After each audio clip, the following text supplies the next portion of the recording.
O que é ser presbiteriano? É uma pergunta importante porque o meu objetivo não é te convencer a ser presbiteriano. Porque você vai ver que não sou eu que te convenço, na realidade. É o Espírito Santo. Mas o que eu gostaria de dizer é o seguinte: meu objetivo ao compartilhar essa série de mensagens, o que é ser presbiteriano, não é te convencer a ser presbiteriano.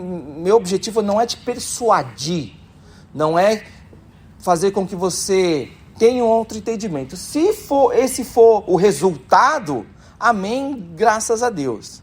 Mas meu objetivo primário é que você tenha um entendimento, seja aceitando ou seja rejeitando. Porque se você, com consciência, rejeitar o que é ser presbiteriano, amém, graças a Deus. Porque na realidade, para você ser membro da nossa igreja, apesar da nossa igreja ser uma igreja presbiteriana, você não precisa ser presbiteriano para se tornar membro da igreja. Para ser membro da igreja, você não precisa ser presbiteriano.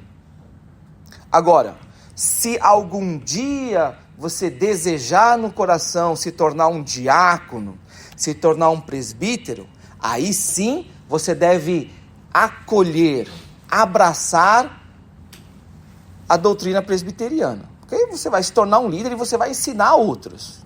Então, mas o meu objetivo é o seguinte, é que você tenha entendimento suficiente nas Escrituras para saber o que é ser presbiteriano e saber o que você está rejeitando ou o que você está aceitando, tá bom? Então hoje a gente vai começar com Atos capítulo 2, versículo 42. Abre a sua Bíblia aí, em Atos capítulo 2, versículo 42.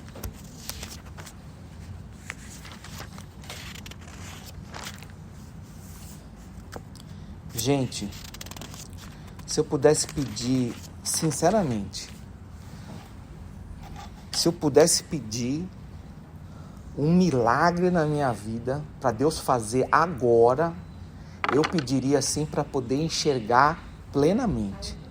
Porque irrita demais esse tira-põe. Vocês não sabem, gente. Vocês não sabem.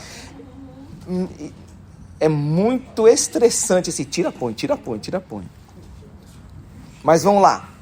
Atos capítulo 2, versículo 42. Mas antes da gente ler, vamos pedir a graça de Deus? Pedir a graça de Deus sobre a leitura da palavra? Pai amado, abençoa a leitura e exposição da Tua palavra, que a Tua graça esteja sobre nós, que as meditações dos nossos corações e as palavras que saírem dos meus lábios, ó Deus, sejam agradáveis a Ti somente. Ó Deus, abençoa Teu povo, converte os nossos corações a Ti, é o que nós pedimos em nome de Jesus, amém, graças a Deus. Atos capítulo 2, versículo 42, olha o que a palavra de Deus fala para nós. E perseveravam na doutrina dos apóstolos, e na comunhão, no partir do pão e nas orações. Amém? Amém. Então você tem visto aqui que o que é ser presbiteriano? Nós somos uma igreja cristã. A gente defende então que é somente as Escrituras, somente a fé, somente a graça, somente Jesus e somente a glória de Deus.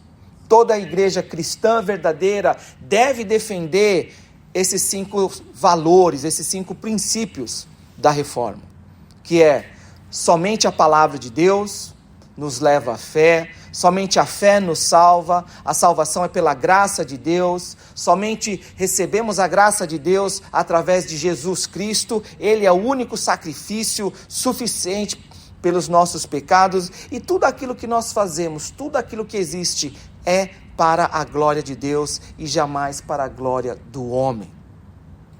Toda a igreja cristã verdadeira defende isso, mas nós somos também uma igreja presbiteriana, e isso quer dizer o quê? Que a gente enfatiza a soberania de Deus. Deus governa, direciona todas as coisas. Deus detém toda a autoridade. E essa autoridade, essa direção, esse governo, Deus não deu para ninguém. Ele controla tudo e Ele detém essa autoridade para si. Então, isso deu origem a algumas doutrinas que o reformado vai defender. Por exemplo, a depravação total do ser humano. O ser humano, ele é totalmente pecador. Ele não consegue escolher a Deus se Deus não regenerar ele primeiro. Ninguém tem fé por si só. A gente precisa da atuação de Deus na nossa vida. Então, quando Deus regenera as pessoas, quando Ele escolhe as pessoas para dar para elas fé, essa escolha, ela não depende das nossas boas ações. Ela não tem condição, ela é incondicional. É por isso então que quando Jesus Cristo, Ele morre na cruz, Ele morre pelo povo de Deus, Ele não morre pelo mundo inteiro. Por quê? Porque se Jesus Cristo tivesse morrido pelo mundo inteiro, todo mundo seria salvo. Então, porque Cristo morreu pelo seu povo, e o sacrifício de Cristo é perfeito, a graça de Deus, ela não pode ser resistida. Você não rejeita a graça de Deus. Quando a graça de Deus chega na sua vida, ela é irresistível. Então, quando Deus chama você com o Evangelho e leva você a ter fé em Jesus, essa graça você não pode rejeitar. Eu não quero ser salvo. Não, isso não existe. Ela é irresistível. Então, porque Deus agora te fez parte do povo de Deus, e a salvação, ela é irresistível, você jamais vai perder essa salvação. Então, quando Jesus Cristo voltar, certamente o povo de Deus, cada um será salvo. Essa é a perseverança dos santos. É isso que o reformado crê. Lembra, o reformado então, ele tem um apreço muito especial pela palavra de Deus. Tudo tem que vir da palavra de Deus. Não pode ser opinião humana, porque a opinião humana, ela é falha. Ela pode muitas vezes estar corrompida por causa do pecado. Então, é muito importante que a gente entenda isso, que nós confiamos na supremacia da palavra. A palavra de Deus é tudo. Mas aí, agora, a gente vai entrar num dos negócios mais controversos, quando as pessoas olham para o presbiteriano e falam o seguinte, né? E a gente falou um pouquinho antes do Dia das Mães, que tem gente que fala que o presbiteriano, ele é um pouquinho frio, né? O presbiteriano é um pouquinho frio, falta um pouquinho de calor, falta um pouquinho de fogo, falta um pouquinho de alguma coisa, né? E algumas pessoas, elas falam assim, que o presbiteriano falta Espírito Santo, que o presbiteriano, ele falta um pouco do Espírito Santo, ele falta um pouco da presença do Espírito Santo, ele precisa de um encontro com Deus, e as pessoas ali são frias, porque elas não têm um encontro com Deus, porque o Espírito Santo não está atuando ali, falta Espírito Santo. E hoje, o que a gente vai ver agora, é que isso é uma falta de entendimento do que é ser presbiteriano. Porque hoje o que eu vou defender para vocês é o seguinte, que se tem alguém que crê, ou se tem alguém que deveria crer na atuação, presença, ministério e atuação do Espírito Santo, somos nós, os reformados, os presbiterianos. E eu creio que o Espírito Santo está aqui, está atuando poderosamente. Eu creio. Ainda que para alguns, eles olhem para nós e falem assim, nossa, que frieza. Nossa, está faltando alguma coisa. Não, gente, não. Esse negócio de tá frio, são os ventos dos tempos de hoje.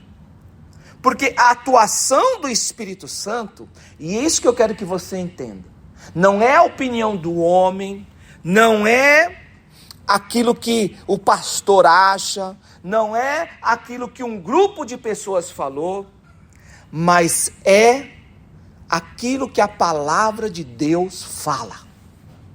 E é importante a gente entender isso.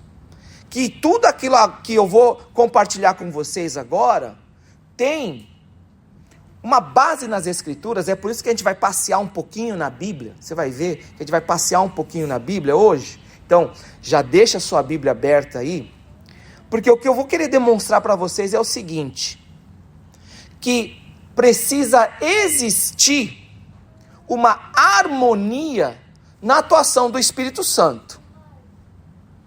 Precisa existir uma coerência na atuação do Espírito Santo.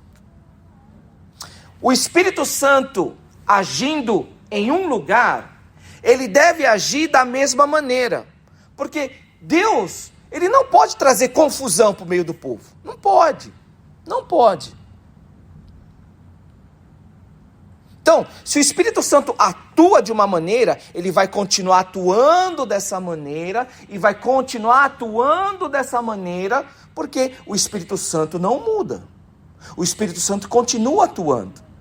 E uma das coisas então que eu vou falar para você é o seguinte: nessa coerência do Espírito Santo, na atuação do Espírito Santo, a palavra de Deus, ela é fundamental. Por quê? Porque a palavra de Deus fala, 2 Pedro, capítulo 1, versículo 20, 21, que nenhuma profecia veio de vontade humana, mas homens falaram movidos pelo Espírito Santo.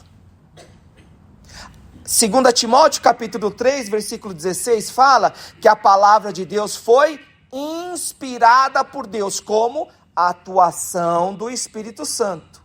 Então, nessa coerência da atuação do Espírito Santo, nessa harmonia do ministério do Espírito Santo, você tem o Espírito Santo e a palavra de Deus. O Espírito Santo atua juntamente com a palavra de Deus. E é isso que eu quero mostrar para vocês. E é isso que eu vou caminhar com vocês nas Escrituras, para que você tenha convicção naquilo que você crê. Quando nós estudamos a palavra de Deus, nós não estamos apenas estudando a palavra de Deus, nós estamos buscando ser o quê? Cheios do Espírito Santo de Deus. Aquele que é cheio do Espírito Santo de Deus, ele é também cheio do quê? Da palavra de Deus. Não tem como o cabra falar assim, eu sou cheio do Espírito Santo de Deus, e rejeitar a palavra. E também não tem como o cara chegar e falar assim, eu estou cheio da palavra, mas eu não tenho o Espírito Santo. Não tem como. Por quê? O Espírito Santo é o autor das Escrituras, e o ministério do Espírito Santo é juntamente com as Escrituras, a palavra de Deus. E é isso que eu quero mostrar para vocês hoje. Qual foi o versículo que a gente leu hoje? Atos, capítulo 2, 42. Porque alguém pode chegar e falar para mim assim, né? Pastor, você disse, e olha que está gravado. Você pode ver aí na sua gravação que você disse isso. Que o ministério do Espírito Santo, ele é coerente. Então, se o Espírito Santo atuou de uma maneira aqui, ele vai atuar da mesma maneira ali. Correto? Sim, correto. Foi isso que eu disse para você. Você escutou, não escutou? Está gravado. Então, se o Espírito Santo, ali em Atos mesmo, no livro que você leu hoje para nós, o Espírito Santo falou em línguas ali. Porque aqui então ele não vai falar em línguas. Pegadinha do malandro? Não. O que eu vou mostrar para vocês é o seguinte, que Lucas, quando ele é inspirado pelo Espírito Santo de Deus para escrever Atos, e isso eu quero mostrar para vocês claramente, a ênfase que Lucas dá na evidência da atuação do Espírito Santo não é as línguas. Você vai ver, não hoje, na sua casa, quando você um dia lê o livro de Atos inteiro, você vai ver que a ênfase de Lucas, quando ele escreveu Atos, a ênfase na evidência da atuação, o ministério do Espírito Santo não é as línguas. A evidência real era o quê? A comunhão da igreja e o foco no estudo da palavra de Deus. Pode ver. Tanto é que no capítulo 2, versículo 42 em diante, Lucas vai dar uma descrição, depois de tudo aquilo que aconteceu lá em Atos, o Pentecostes ali no final de tudo, depois de tudo que aconteceu, o testemunho de Pedro ali, tudo, como conclusão daquele fato, na história da salvação, ele vai colocar como evidência o que a gente leu em Atos capítulo 2, versículo 42. E perseveravam na doutrina dos apóstolos e na comunhão, no partir do pão e nas orações. Essa é a evidência da atuação do Espírito Santo. Por quê? Porque se você continuar lendo, e eu vou dar mais um exemplo para você, vá em Atos capítulo 9.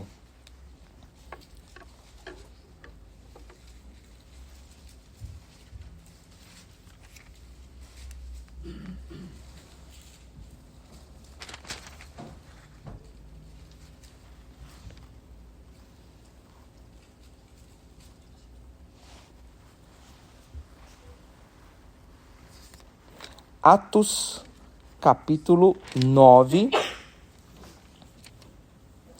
e olha o que fala, versículo 31, Atos 9, 31. A igreja, na verdade, tinha paz por toda a Judéia, Galiléia e Samaria, edificando-se e caminhando no temor do Senhor, e no conforto do Espírito Santo crescia em número. Por quê? Porque Lucas, o que ele utiliza? Lembra, lá no comecinho, quando Jesus fala, e vocês serão minhas testemunhas em Jerusalém, Samaria, Judéia. Então o que ele faz? Lucas, ele quer mostrar como aquela palavra se cumpriu através da igreja. O evangelho se propagando primeiramente em Jerusalém, e aí depois na Samaria, e aí depois em Judéia, por toda a Galiléia, e depois para o mundo inteiro. Então, Lucas, ele vai dividindo o livro de Atos, seguindo o cumprimento dessa palavra, e aí à medida que o evangelho é pregado, para demonstrar que aquilo era evidência do ministério do Espírito Santo, olha o que está acontecendo. E ele fala o quê? Uma explosão de línguas? Não. O que acontecia? O ministério do Espírito Santo, edificando a igreja na palavra, o crescimento, e aí a explosão do evangelho. Você vai ver em outros lugares que Paulo, em nenhuma carta, ele vai falar a evidência das línguas. Jesus Cristo, depois, entre aspas, do seu batismo e da descida do Espírito Santo sobre ele não fala em línguas. Porque isso não é evidência da habitação e plenitude do Espírito Santo. É a descida no Pentecostes do Espírito Santo, era parte da história da salvação, demonstrando que a maldição que aconteceu na Torre de Babel, em Gênesis capítulo 11, agora em Cristo Jesus, aquela maldição estava quebrada. Deixando isso claro, eu agora vou caminhar com vocês para enfatizar que o ministério do Espírito Santo é juntamente com as Escrituras. Por quê? Porque o próprio Senhor Jesus disse isso para nós. Abre a sua Bíblia em João capítulo 16, versículo 13. Abre lá. João capítulo 16, versículo 13. Olha o que a palavra de Deus fala sobre a atuação do Espírito Santo juntamente com a palavra de Deus. João 16, 13. Quando vier, porém, o Espírito da verdade. Quem é o Espírito da verdade? Deus Espírito Santo. Ele, olha aqui, se você tem algum testemunha de Jeová, amigo, você mostra para ele. A palavra de Deus se refere a Deus Espírito Santo, ele, e não uma força. É uma pessoa. Ele, Deus Espírito Santo, vos guiará a toda a verdade, porque não falará por si mesmo, mas dirá tudo o que tiver ouvido e vos anunciará as coisas que hão de vir. Então, o Espírito Santo, ele tem esse ministério de nos dar a palavra de Deus, de nos ensinar a verdade de Deus, de nos levar à verdade de Deus. E isso é importante, por quê? Em João capítulo 14, quando Jesus fala também sobre o ministério do Consolador, do Espírito Santo, ele enfatizou isso. Abre a sua Bíblia agora em João capítulo 14, versículo 23 a 26. João 14, 23 a 26. Respondeu Jesus: se alguém me ama, olha aqui o que Jesus está falando no versículo 23. Se alguém me ama, guardará a minha palavra. E meu Pai o amará, e viremos para ele e faremos nele morada.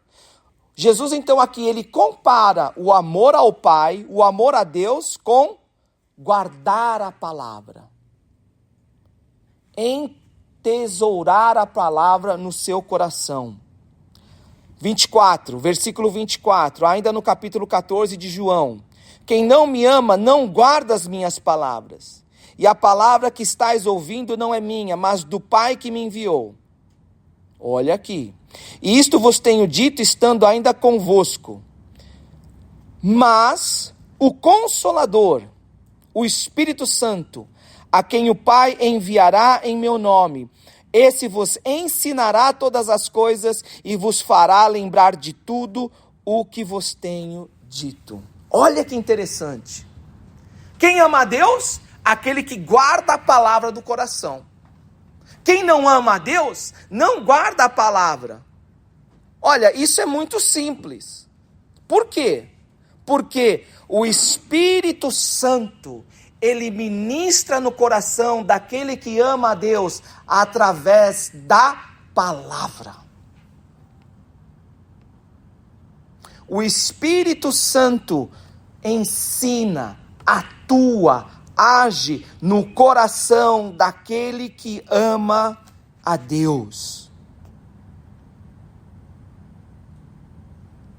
Aquele que ama a Deus, guarda a palavra de Deus no coração, porque essa palavra foi ministrada, ensinada pelo próprio Deus, o Espírito Santo. O ministério do Espírito Santo, ele é tão poderoso, porque é juntamente com a palavra de Deus. E essa palavra, ela é tão poderosa, que o resultado dessa palavra, olha o que é, versículo 27. Lê agora João 14, 27. Deixo-vos a paz, a minha paz vos dou. Não vou-la dou como dá o mundo. Não se turbe o vosso coração, nem se atemorize. A palavra de Deus, ela é tão poderosa que ela traz paz no meu coração. E por que ela consegue ser tão poderosa assim? Porque é a própria atuação, o ministrar, o agir do Espírito Santo na sua vida.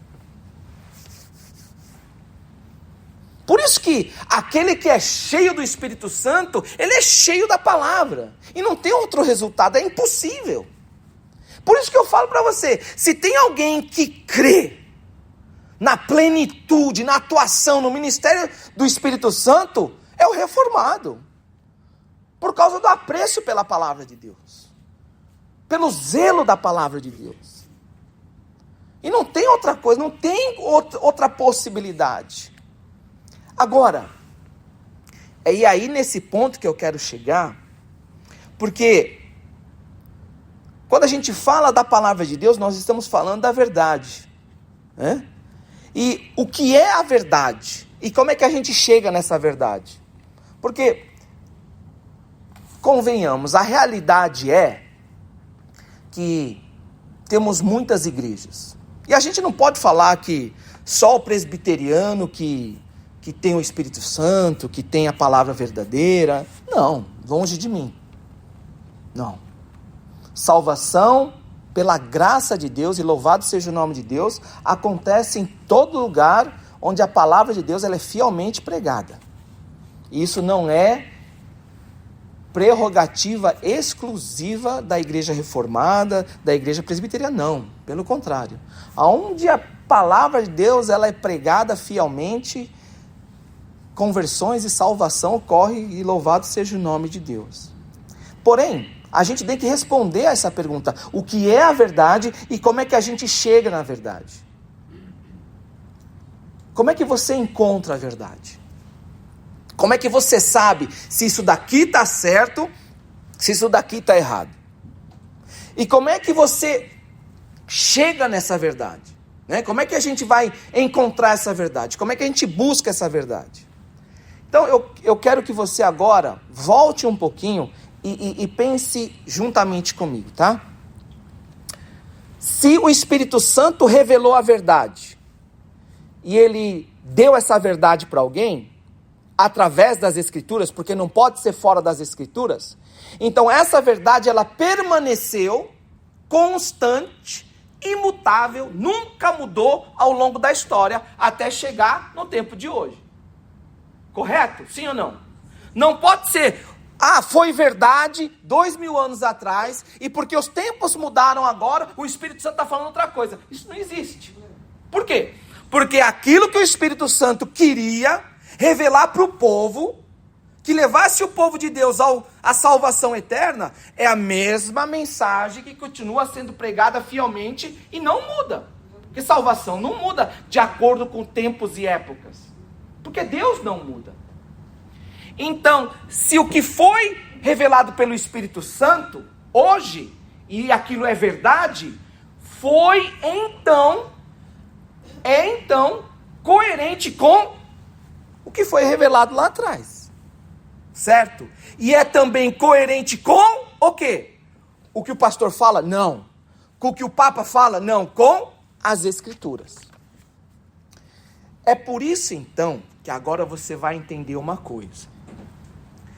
É por isso que quando a gente fala que nós somos uma igreja reformada em teologia e presbiteriana, geralmente você vai encontrar essa palavra: nós somos uma igreja confessional. Nós somos uma igreja confessional. Por quê? Porque quando a gente vai para a história e estuda as declarações de fé, houveram declarações de fé que foram fiéis à Escritura. Por quê? Ninguém inventou a doutrina, ninguém inventou a salvação. O Espírito Santo revelou e continuou revelando. É por isso, então, que o presbiteriano, ele adota como confissão de fé, e é isso importante que eu quero deixar para você bem claro isso aqui. Confissão de fé não é palavra de Deus. A gente pode mudar, a gente pode discordar, tudo bem. Não tem problema nenhum. Por quê? Confissão de fé não é palavra de Deus. É só o quê? É uma exposição, é uma vitrine daquilo que a gente crê.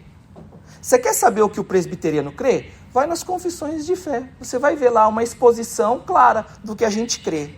Não é aquela coisa simples, que você vai numa igreja mais moderna, e aí você vai lá, vamos, eu vou inventar o nome, Igreja do Morango. Aí você vai na Igreja do Morango, você vai lá no culto, você gostou da luz, você gostou da música, você gostou da mensagem, mas o que a Igreja do Morango crê? E aí? O que a Igreja do Morango crê? Aí você vai lá na Igreja do Morango, no website, tem a fotinha do pastor, e tem lá as pessoas, todo mundo feliz, tem foto de evento lá, aí você busca o que nós cremos. Aí você vê lá 12 parágrafozinhos assim do que a gente crê. Assim. A gente crê em Deus Pai, Deus Filho, Deus Espírito Santo, a gente crê que o batismo é assim, a gente crê que pecar, né?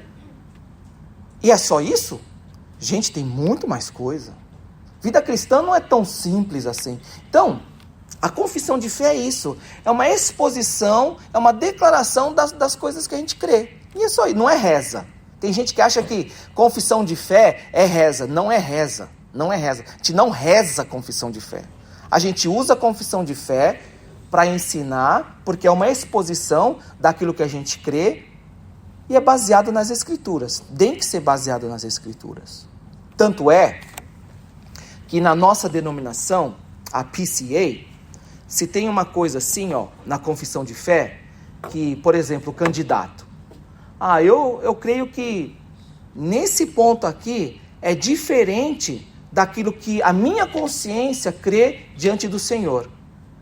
Aquele candidato é dado a ele a oportunidade de pedir uma exceção, porque você tem que subscrever que você aceita a confissão de fé, mas naquele ponto ali eu discordo. Tudo bem. Por quê? Porque você e eu, nós somos ultimamente, nós prestamos contas a quem? A Deus. Deu para entender? E você tem que ser fiel à sua interpretação das Escrituras. Mas aí, voltando. Da onde vem isso aí? Da onde vem essa história de confissão de fé? É o que você vai ver em Atos capítulo 15. Abre a sua Bíblia em Atos capítulo 15. Rapidinho eu quero mostrar para você, porque ninguém inventou isso aqui. E é importante você entender. O que está acontecendo aqui em Atos capítulo 15? Olha o que está acontecendo aqui em Atos capítulo 15. Chegou um momento assim, que a igreja cresceu muito, e começou, lembra que a igreja começou lá em Israel. Maioria do povo lá, quase todo mundo, a maioria era judeu. E aí eles seguiam as leis do Antigo Testamento, vocês lembram disso? Eles praticavam as leis do Antigo Testamento ali. Só que aí, à medida que o evangelho foi crescendo, e foi saindo de Israel, e foi chegando em povos que não praticavam as leis do Antigo Testamento, chegou um momento que houve um conflito. Peraí, o cabra está vindo lá da Grécia, o cara nunca praticou as leis do Antigo Testamento, ele nunca foi circuncidado, ele nunca fez nada, e aí é só ele crer em Jesus e está salvo? Como é que a gente faz isso? A gente aceita o cabra lá? O que a gente faz? Como é que a igreja resolveu essa questão quando houve um conflito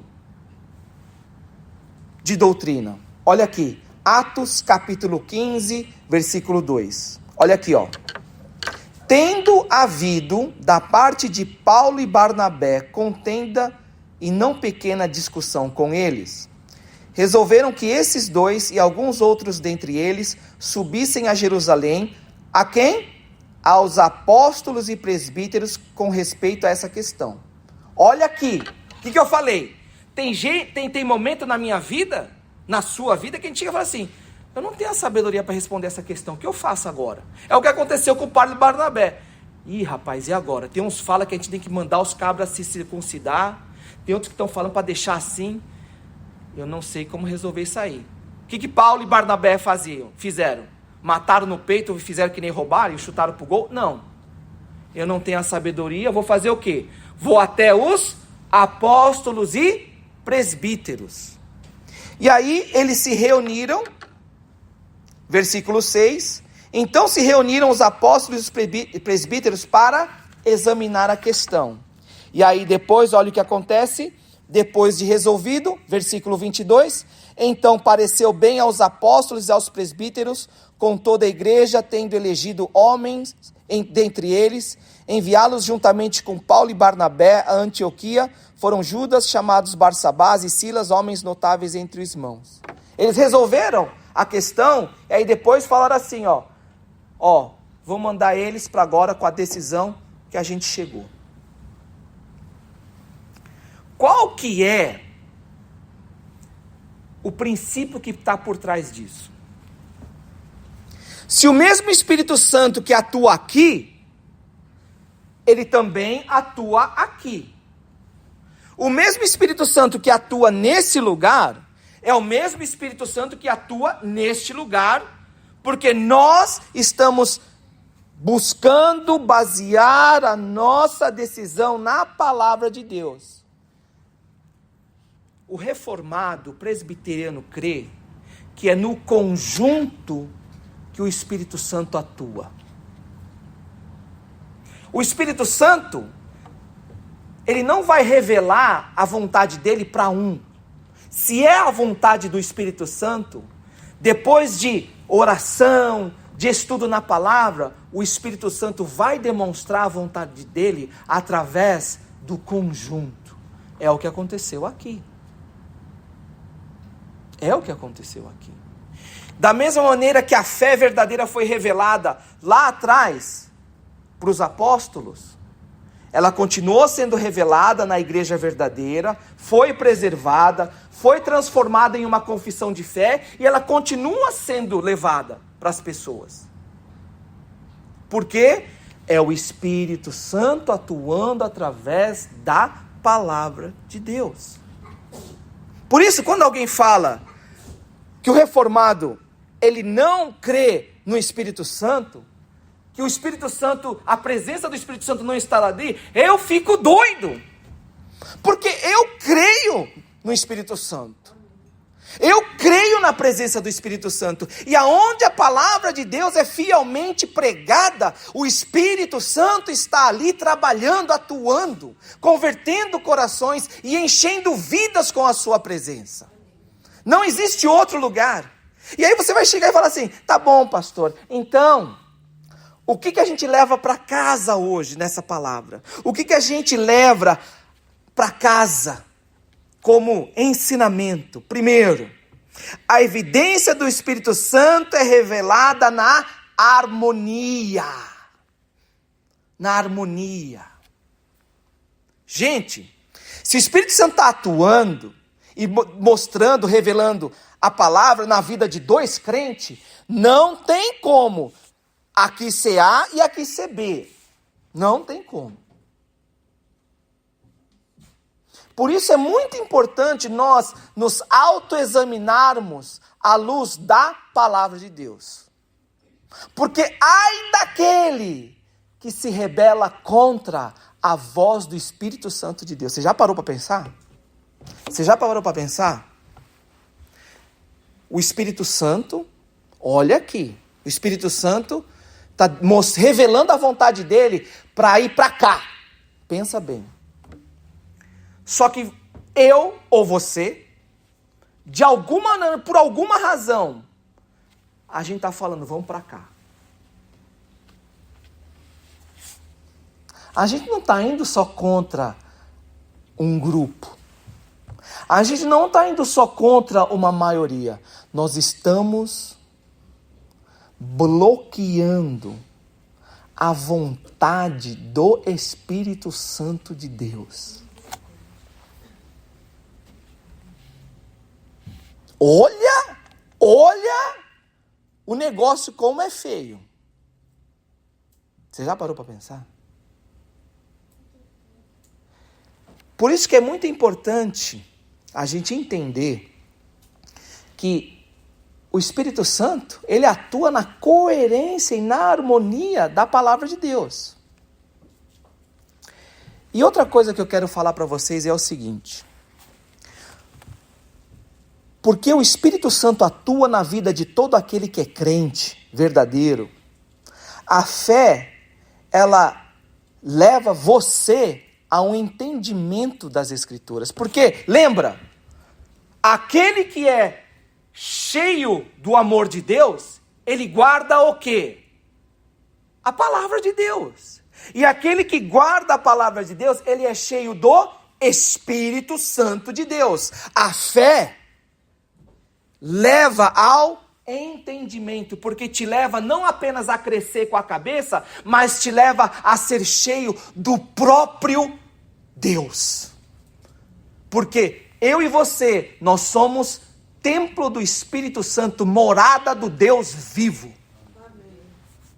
E isso é através da palavra de Deus. Então, fé te leva ao entendimento. Fé te leva a crescer na fé, a buscar. É por isso que não tem como o cabra ali chegar à fé, à sabedoria da palavra de Deus, 12 negocinhos. Não, tem tanta coisa que eu quero saber, tanta coisa que eu quero descobrir, tanta coisa que eu quero experimentar de Deus. Não tem como ser um negócio tão simples de... Tem igreja que não tem confissão de fé. A Igreja Universal do Reino de Deus é uma igreja que não tem teologia. Procure a teologia, a confissão de fé da Igreja Universal do Reino de Deus. Não tem. Por quê? Porque é uma seita baseada em homens. Você sabia que a Igreja Universal do Reino de Deus, apesar de ser uma igreja que crê nos dons de milagre, tem um dom que eles não aceitam. Qual é o dom que eles não aceitam? O dom da profecia, da revelação. Sabe por quê? Porque é uma seita de homens. E para você deter o poder, você não pode correr o risco desse poder ser compartilhado com qualquer um. Imagina se alguém faz uma revelação ali, uma profecia, e acontece, e aí o povo começa a seguir alguém que não é do grupo. Então, eles não creem em profecia, não tem. Por quê? Porque é uma seita, não é baseada na palavra de Deus. E fala em línguas, tem dons de cura, tem milagre. É quente. Por isso que a fé leva ao entendimento. Porque te enche da palavra de Deus, da plenitude de Deus e das Escrituras.